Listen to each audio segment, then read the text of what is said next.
بہتر یا اللہ ہی تمہاری مدد کے لیے کافی ہے۔ این یشاء یذہبکم، اگر وہ چاہے تمہیں لے جائے، تمہیں ختم کر دے، ایھا الناس، اے پوری دنیا کے لوگوں، ویأتی بآخرین، اور آپ کی جگہ نئے لوگ لے آئے، نئی مخلوق لے آئے، نئے انسان لے آئے۔ وَكَانَ اللَّهُ، اور ہے اللہ تعالیٰ، عَلَىٰ ذَلِكَ قَدِيرًا، اس کام پہ قادر۔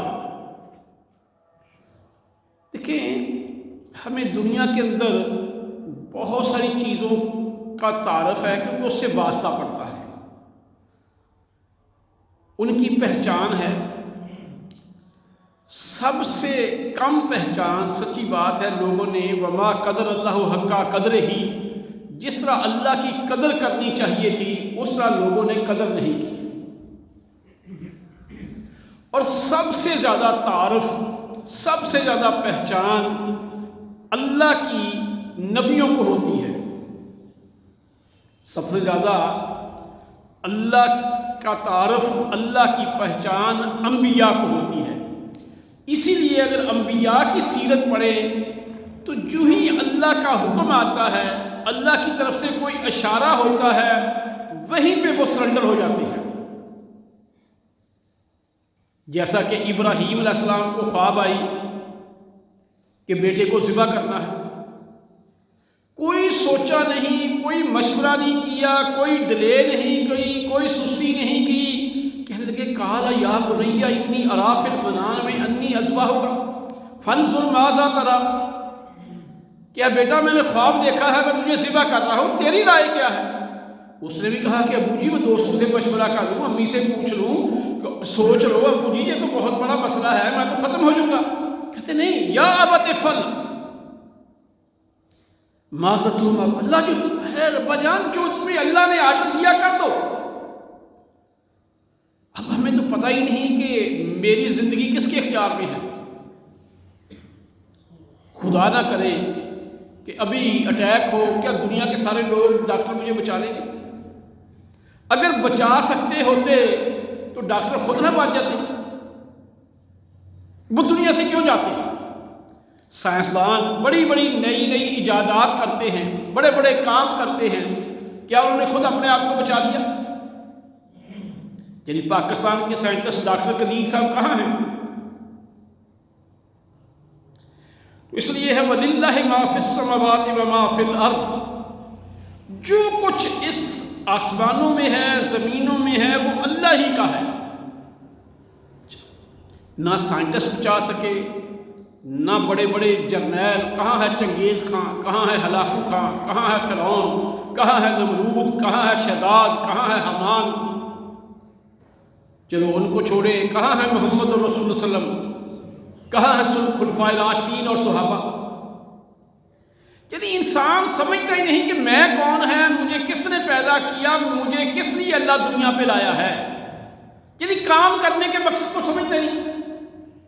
جیسے پنجابی میں کہتے ہیں نا کہ کوئی کام اچھا ہو رہا تو ایک بندہ آ کے اس میں لچ ڈال دیتا ہے، ہم اس دنیا میں سچی بات ہے کہ ایسے ہی کرتے ہیں۔ اب اللہ تعالیٰ آگے کیا کہتے ہیں؟ این یشاء، اگر اللہ چاہے، یذہبکم، تمہیں لے جائے، ایھا الناس، اے دنیا کے لوگ۔ جب نوح علیہ السلام کے زمانے میں عذاب آیا، اب کشتی میں کتنے کے لوگ سوار ہو گئے ہوں گے؟ آج کل کے بڑے بڑے بحری بیڑے اس جدید دور میں کتنے بڑے، وہ کشتی کتنی بڑی ہوگی جو بندوں نے ہاتھوں سے بنائی ہوگی؟ اور نوح علیہ السلام کے ساتھ کتنے کے لوگ تھے اس کو بنانے والے؟ اس میں کتنے لوگ سوار ہو گئے تھے؟ وہی بچے، باقی تو سب جانور جو اس میں سوار تھا وہ بچا، باقی سب ڈوب گئے۔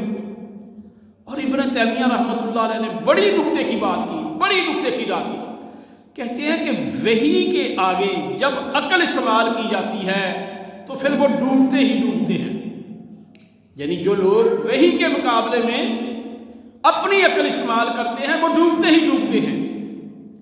نوح علیہ السلام کو اللہ کی طرف سے وحی تھی، آرڈر تھی کہ وہی بچے گا جو کشتی میں سوار ہوگا، تو انہوں نے بیٹے کو کہا کہ سوار ہو جا ہمارے ساتھ، اس نے کہا میں تو پہاڑ پہ چڑھ جاؤں گا، پانی تو جو ہے نا 2 فٹ آئے گا، 4 فٹ آئے گا، پہاڑ تو بہت اونچے ہوتے ہیں، میں پہاڑ چاٹ دوں گا، پہاڑوں کی چوٹیوں میں بھی کبھی سیلاب آیا۔ اس نے وحی کے مقابلے میں ذاتی عقل استعمال کی، ڈوب گیا۔ اور آج کا مسلمان بھی یہی کر رہا ہے۔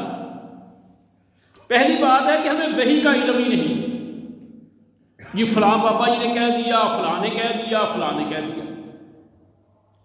فٹ پاتھ پہ بیٹھے ہوئے نجومی جو سارے جہان کی لیڈ پھانکتے ہیں، ان سے ہم اپنی قسمت کا حال پوچھتے ہیں، جن کی اپنی قسمت میں یہ لکھا ہوا ہے کہ لوگوں سے آنا، ٹکا، چوانی یا ان کے ساتھ ڈرامے بازی کر کے پیسے بٹورنا، آپ کی قسمت بتا رہے ہیں۔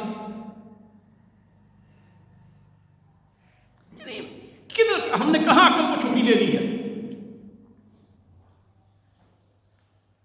میرے بھائی، اس اللہ نے انسان کو بہت اعلیٰ پیدا کیا تھا، اس لیے اللہ تعالیٰ کہتے ہیں والتین، انجیر کی قسم، والزیتون، زیتون کی قسم، وطور سینین، کوہ طور کی قسم، حاذل البلد الآمین، اس برکت والے عظمت والے شہر مکے کی قسم، لقد خلقنا الانسان فی احسن تقویم، ہم نے تو انسان کو بہت اعلیٰ تقویم میں پیدا کیا تھا، ثم رددناہ اسفل السافلین، لیکن یہ اپنے خیالات، اپنے نظریات، اپنے عقائد، اپنے افکار، اپنی سوچوں کی بنا پہ پستیوں میں جا گرا۔ لیکن کئی لوگ طوطوں سے فال نکالتے ہیں، ان کی قسمت کا حال طوطے بتاتے ہیں، انسان ہے قسمت کا حال جانور بتا رہے ہیں۔ اچھا، اگر کوئی عقل کی بات کرے، کہتے جی یہ تو فلاں ہے، یہ تو وہابی، جیسے دنیا کے سارے ملک اس وقت اقوام متحدہ میں ایک طرف ہے، اکیلا امریکہ ہاتھ کھڑا کرتا ویٹو ہو گیا، چلو جی سارے لوگوں کی بات جو وہ کہتے ہیں انسانی حقوق، اس پہ پانی پھینس گیا، ایک بندے نے ویٹو کر دیا۔ ایسے ہی جو بندہ دین کے اندر کھری بات کرے، سچی بات کرے، صحیح بات کرے، اس کو ایک لفظ بولتے ہیں یہ وہابی، اس کی ساری محنت میں پانی پھر جاتا ہے، بس ویٹو ہو گیا، کوئی بات نہیں سنتا بات نہیں۔ مجھے اچھی طرح یاد ہے کہ میں گورنمنٹ کی طرف سے ٹریننگ میں تھا لاہور میں، تو علی حجویری، یہ لاہور والے جو بزرگ ہیں ان کا نام تھا علی حجویری، لوگ کہتے ہیں داتا صاحب۔ وہ اپنی کتاب کشف المجوب میں لکھتے ہیں کہ بعض نادان، کم علم، بیوقوف مجھے داتا کہتے ہیں، کہتے ہیں مجھے، میں داتا نہیں، داتا آسمانوں والا ہے۔ اب کیا جو اس کو کہتے ہیں ان کو مانتے ہیں یا ان کی نافرمانی کرتے ہیں؟ اچھا، وہاں پہ خود کش حملہ ہو گیا، اور سچی بات ہے کہ بیرونی طاقتیں آج کل بھی آپ کے دیکھیں، ہمارے جو عسکری ادارے ہیں، پولیس ہے، تعلیمی ادارے ہیں، ان پہ دہشت گردی ہو رہی ہے، دشمن جو ہے لگا ہوا ہے، جنگ کے طریقے بدل گئے ہیں، تو وہ ملک کے اندر بدامنی پھیلا رہے ہیں۔ تو اس موقع پہ بھی وہاں پہ ایک دہشت گردی کا، یا دہشت گردوں نے حملہ کیا، بہت سارے لوگ فوت ہوئے۔ تو بڑا افسوس ہے واقعی، بے گناہ جو لوگ فوت ہوئے تو وہ بھی بیچارے بے گناہ تھے، اور جن ظالموں نے یہ کام کیا وہ ظالم تھے۔ لیکن میں نے کہا کہ آپ یہ بتائیں کہ ان دہشت گردوں کے بارے میں ہماری جو خفیہ ایجنسیاں ہیں وہ اپنے انٹیلیجنس بیسڈ آپریشن کرتے ہیں، ان کو بڑی مشکل سے ٹریس کرنا پڑتا ہے کہ کیا ان کی پلاننگ ہے، کبھی موبائل فونوں پہ وہ ٹریکر لگاتے ہیں، کبھی کہیں سے CID لیتے ہیں، کبھی ان کے بندے گھومتے ہیں، کہیں پہ انہیں کامیابی ہو جاتی ہے، کہیں پہ ناکامی بھی ہوتی ہے۔ لیکن یہ جو بھنگ پینے والے ملانگ جتنے یہ پیر ہیں، یہ کبھی نہیں حساب لگا کے بتاتے کہ بھئی فلاں دن انہوں نے یہ حملہ کرنا ہے، ہم نے آپ کو بتا دیا۔ یہ زرعی یونیورسٹی ہماری تقریباً ایشیا کی بہت بڑی یونیورسٹی ہے، بڑے سائنٹسٹ ہیں، لیکن پھر بھی ہم زراعت میں، ایگریکلچر میں انڈیا سے پیچھے ہیں۔ اب 2-4 میرے جیسے مولوی وہاں پہ بھرتی کر لیں، ان سے دم کرائیں، ان سے کہیں کہ تم حساب لگا کے بتاؤ کہ ہم نے کون سی جو ہے نا ہماری ریسرچ بہتر ہو، کدھر ہم لگے ہوئے ہیں۔ ہاں، اللہ مدد کرتا ہے، اللہ قادر ہر چیز پہ ہے، ان اللہ علی کل شیء قدیر، جو چاہے وہ کر سکتا ہے، لیکن کچھ اللہ کی سنتیں ہیں، طریقے ہیں یا صفات ہیں وہ اللہ کی شان کے خلاف ہے، یعنی اللہ غلط کام اسے روکنا کیسے ہے، لیکن وہ اس کی شان کے خلاف ہے کہ اللہ غلط کام کرے۔ قادر تو ہے، کرے تو جو مرضی کر سکتا ہے، اللہ بے گناہ جب مظلوم کی مدد نہ کرے یہ اللہ کی شان کے خلاف ہے۔ ہاں وہ حلیم ہے، تحمل والا ہے، وہ کاموں کو ٹائم دیتا ہے۔ تو برکہ میرے بھائی، ایک تو یہ ہے کہ ہمیں اللہ کو پہچاننا چاہیے کہ وہ اللہ کون ہے۔ اچھا، پھر اس اللہ کو کتنا پیار ہے ہم سے، کتنا پیار ہے۔ دیکھیں ہمارے ہاں ادارے ہیں، ایک مثل پاکستان کے اندر یہ ریسکیو ادارے 1122 ہے، یہ جو ہے محکمہ ہیلتھ والوں کا ہے، اگر کہیں پہ ایکسیڈنٹ ہو جائے بڑی جلدی پہنچتے ہیں، ان کی ٹریننگ ہے۔ 15 پولیس والے بڑی جلدی پہنچتے ہیں۔ لیکن دنیا کی کوئی بھی ریسکیو ایجنسی کیوں نہ ہو، اللہ سے پہلے کہیں نہیں پہنچ سکتی۔ ابراہیم علیہ السلام کو آگ میں پھینک دیا، اب پھینک دیا، آگ ہمارے ہاں بجھانے والے کراچی میں گئے، کتنے گھنٹوں کے بعد آگ کو ٹھنڈا کیا؟ تو اللہ نے اس آگ کو ریسکیو کو کتنی دیر لگی؟ اللہ کو کیا کہا؟ یا نار کونی بردم وسلام علی ابراہیم، بس۔ لیکن یہ اللہ کبھی کبھی کرتا ہے جب دیکھ لیتا ہے کہ یہ بندے ٹھیک ہیں۔ تو لیکن ہمارا حال کیا ہے؟ کل میں یہ بورڈ جو لکھے ہوئے ہیں، یہ ایک کرسچن لکھتا ہے، تو دعا کریں اللہ اس کو ہدایت دے، اللہ اس کو مسلمان کر دے۔ ہماری بھی بڑی کوشش ہے۔ تو اچھا ایماندار بندہ ہے، بلکہ بہت سارے اداروں کی وہ لکھتا ہے۔ تو کل اس کے پاس ایک بورڈ لکھ کر آیا ہوا تھا، اس کے اوپر جو جملہ تھا نا، اب میں جہاں بیان، اتنا بڑا شرکیہ جملہ تھا، اتنا بڑا شرکیہ جملہ تھا جس کی کوئی حد نہیں۔ یعنی ہم سوچتے ہی نہیں اللہ کو، ہم پتہ نہیں سمجھتے کیا ہے۔ اگر ہم آیت الکرسی کو ہی پڑھ لیں، آیت الکرسی ایک آیا ہے، ایک آیا، لیکن اس میں 10 وقفے ہیں، 10 وقفے۔ ہر وقفے میں اللہ کی ایک صفت یونیک بیان کی گئی ہے جس کا کوئی آلٹرنیٹ ہے ہی نہیں۔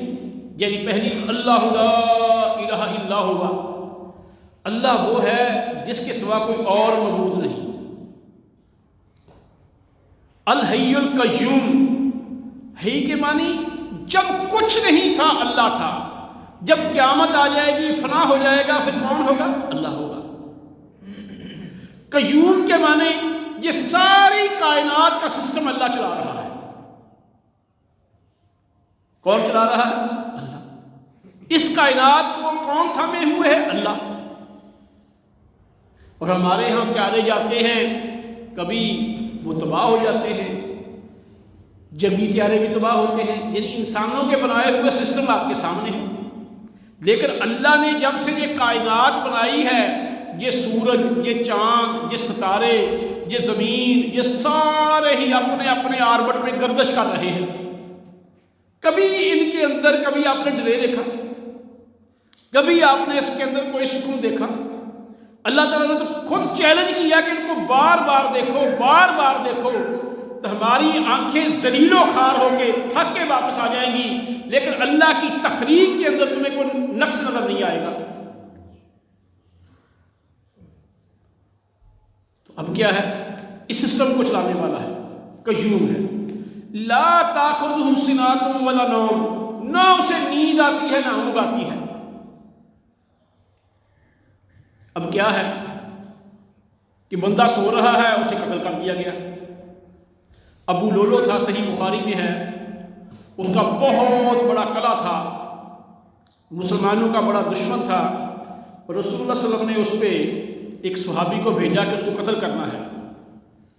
اب دیکھو لمبا واقعہ ہے، میں اشارتاً بیان کر دیتا ہوں کہ وہ صحابی جب قلعے کے دروازے بند ہونے کے لیے مویشی اندر جا رہے تھے نا، تو ان کے ساتھ وہ چلا گیا، کسی استقبال میں چلا گیا۔ رات کو اس بادشاہ کو، جو بھی قلعے کا ان کا سردار تھا، اس کو خنجر مارا، تو اس کو زخمی ہوا لیکن مرا نہ، اندھیرا تھا۔ تو اس نے پھر صحابی نے آواز بدلی کہ میں تیرا، یعنی وہ سمجھے کہ یہ میرا ہی ساتھی ہے، وہ بولا، دوبارہ خنجر مارا، اس کو مار دیا، یعنی وہ سویا ہوا تھا۔ اچھا چلو اس کو کہے وہ تو کافر تھا، سو گیا۔ محمد الرسول صلی اللہ علیہ وسلم اور صحابہ، ان سے کوئی بڑی ہستیاں دنیا میں ہو سکتی ہیں کیا؟ یہ سارے اولیاء اللہ تھے کہ نہیں تھے؟ خیبر سے واپس آ رہے ہیں، کہاں سے؟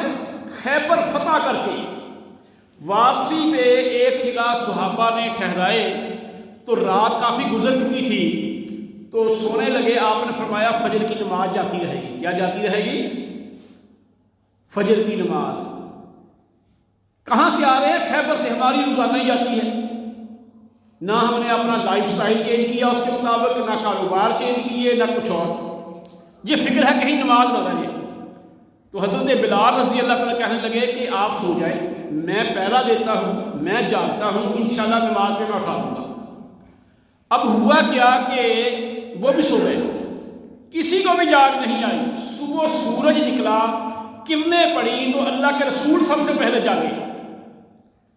تو آپ نے کہا کہ جہاں سے کوچ کرو، کوچ، کہیں اللہ کا عذاب نہ آ جائے۔ آگے جا کے نماز پڑھی۔ کون؟ جنہوں نے کبھی زندگی میں نماز نہیں چھوڑی، وہ بھی نیتاً بشری تقاضے سے رہی ہے، انسانی کمزوری کے تحت، نیند غالب آنے کی بنا پہ، حالانکہ یہ گناہ نہیں ہے۔ تو جن گھروں میں ہمارے بچے، بچیاں، بیٹیاں، بیویاں، ہم سوئے رہے اور نمازیں جاتی رہی تو وہاں پہ رحمت نازل ہوگی، وہاں پہ اسرائیل کے مقابلے میں اللہ ہماری مدد کرے گا۔ اب میں نے پچھلے شاید دوسرے جمعے میں مثال دی کہ ایک بندہ ہماری فوج کا ملازم ہے، ایک ملازم ہی نہیں، اگر جرنیل کی نافرمانی ملازم کرے جو فوجی ہے تو اسے سزا پہلے ملے گی یا سویلین کو پہلے ملے گی؟ بھئی وہ سویلین اگر فوج کا قانون نہیں مانتا وہ تو فوج میں ہے ہی نہیں۔ لیکن اگر ایک فوجی فوج میں بھرتی ہو کے جرنیل کی بات نہیں مانتا، جب میں نے اور آپ نے کلمہ پڑھ کر اسلام میں داخلہ دے لیا تو پھر ہم اگر اللہ کی نہیں مانتے تو اللہ ہمیں پہلے پکڑے گا یا یہودیوں کو پکڑے گا؟ وہ تو اللہ کی پارٹی میں نہیں، وہ تو بھرتی نہیں ہوئے۔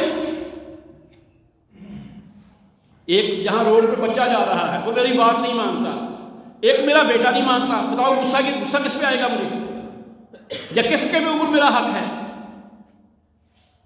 ایک میری بیوی میری بات نہیں مانتی ہے، کوئی اور عورت نہیں مان رہی، تو کس کے اوپر میرا حق ہے؟ تو اگر ہم مسلمان ہو کے اللہ کی نافرمانی کریں گے تو اللہ کو ان المنافقین فی الدرک الاسفل من النار، کہ سب سے نچلے خانے میں کافر نہیں ہوں گے، منافق مسلمان ہوں گے۔ تو برکہ میرے بھائی، تو بات چل رہی تھی کہ اللہ قیوم ہے، نہ اسے نیند آتی ہے نہ اونگ آتی ہے۔ اب محمد رسول اللہ صلی اللہ علیہ وسلم اور صحابہ سوئے کہ نہیں سوئے؟ تو اللہ کبھی سویا؟ اور زندگی میں اللہ کو نیند اور اونگ آئی ہے تو پھر اچھا آگے ہے لَهُ مَا فِي السَّمَاوَاتِ وَمَا فِي الْأَرْضِ، اسی کے لیے ہے جو کچھ آسمانوں میں ہے جو زمینوں میں ہے، کسی اور کے لیے ہے؟ ہمارے ہاں یہ نہیں ہوتا کہ بندہ بھاگ کے دشمن کے پاس چلا جاتا ہے، ہم بلا ہی نہیں سکتے۔ ابھی فوج نے دو اپنے فوجی افسروں کو ان کا کورٹ مارشل کیا کہ ایک کینیڈا بیٹھا ہے ایک وہاں بیٹھا ہے، اب وہ لا نہیں سکتے کہ وہاں پہ حکومت نہیں۔ کیا اللہ کی بھی ایسی کوئی ہے جہاں پہ اس کی حکومت نہ ہو؟ آگے پھر من ذا الذی یشفع عندہ الا باذنہ، کس کی مجال ہے کہ اللہ کے ہاں سفارش کرے مگر اللہ کی پرمیشن کے بغیر؟ اور حدیث کے اندر یہ بات ملتی ہے قیامت کا دن ہوگا، نفس و نفسی کا عالم ہوگا، لوگ آدم علیہ السلام کے پاس جائیں گے کہ بڑا سخت دینا ہے، اللہ سے سفارش کرو گے حساب شروع ہو جائے۔ وہ کہیں گے نہ میں سے بھول ہو گئی تھی، میں نے پھل کھا لیا تھا درخت کا، میں نہیں جا سکتا۔ پھر وہ نوح علیہ السلام کے پاس جائیں گے، وہ کہیں گے میں نے بھی بیٹے کی سفارش کر دی تھی۔ پھر ابراہیم علیہ السلام کے پاس جائیں گے، وہ کہیں گے میں نے اپنے باپ کے لیے دعا کر دی تھی۔ کوئی بھی نہیں جائے گا۔ من ذا الذی یشفع عندہ الا باذنہ۔ پھر حدیث کے اندر آتا ہے کہ اللہ کے رسول فرماتے ہیں کہ میں اللہ کے قدموں میں گر جاؤں گا، جیسے بندہ کسی کے پاؤں پڑتا ہے، سجدے میں سر رکھ دوں گا، سر نہیں اٹھاؤں گا، اور اس وقت جو کلمات، جن کلمات سے میں اللہ کی حمد، اللہ کی ثنا بیان کروں گا، وہ بھی اللہ تعالیٰ اسی وقت میرے دل میں ڈالیں گے۔ تو پھر بعد میں اللہ تعالیٰ خود کہیں گے اٹھو محمد صلی اللہ علیہ وسلم، جو تم شفاعت کرو گے وہ قبول کی جائے گی۔ من ذا الذی یشفع عندہ الا باذنہ، یعنی کہ ہمارے ہاں جو لوگوں نے بنا لیا ہے یعلم ما بین ایدیہم وما خلفہم، دنیا جہان میں جو کچھ ہے، خواہ ماضی میں ہے، خواہ مستقبل میں ہے، خواہ حال میں ہے، وہ جانتا ہے۔ یعنی اب ٹائم تھوڑا ہے، دیکھیں آیت الکرسی، اس لیے اس کو اللہ کا کلام کہتے ہیں قرآن کو، کہ ایک آیا ہے اس کے اندر 10 وقفے ہیں، ہر وقفے کے اندر اللہ کی ایک صفت ایسی بیان کی گئی ہے جو اللہ کے سوا کسی اور کے اندر ہے ہی نہیں۔ اور اس کی فضیلت کتنی ہے کہ ہر فرقوں کے بعد جو پڑھے تو جنت کے جس دروازے سے مرضی داخل ہو جائے جنت میں۔ لیکن کبھی ہم نے سوچ کے بھی پڑھی ہے؟ ہمیں تو ہوتا ہے کہ فلاں میرا کام نہ کرے فلاں، اس کے در پہ آ کے تو دیکھو، اس کے سامنے اپنے آپ کو جھکا کے تو دیکھو، وہ آپ کو کتنا بلند کرتا ہے۔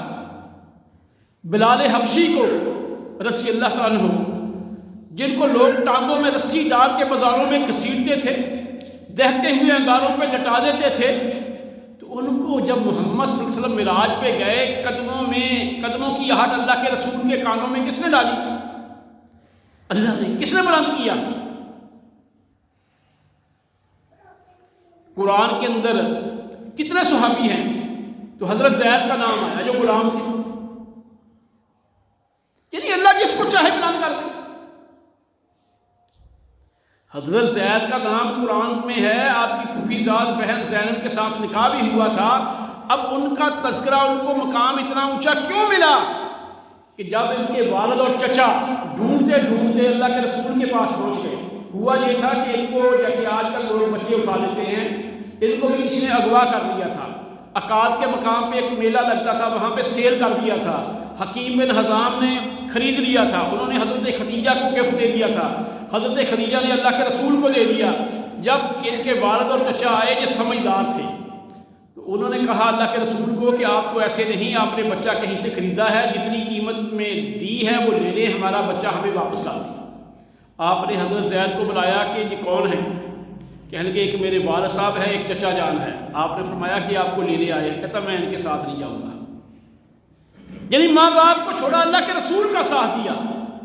جس نے نبی کے طریقے پہ چلا، نبی کا ساتھ دیا، تو پھر اب زبانی کلامی ہمیں بھی اللہ کے رسول سے بڑا پیار ہے۔ لیکن آپ نے کیا فرمایا؟ من احب سنتی فقد احبنی، جس نے میری سنت سے پیار کیا اس نے مجھ سے پیار کیا۔ فمن راغب عن سنتی فلیس منی۔ اب ہمارے ہاں کیا ہے، کئی لوگ مولوی صاحب لوگ کیا کہیں گے، کیا اللہ کے رسول کا کوئی طریقہ ایسا ہے جسے پتہ خوبصورت نہ لگے؟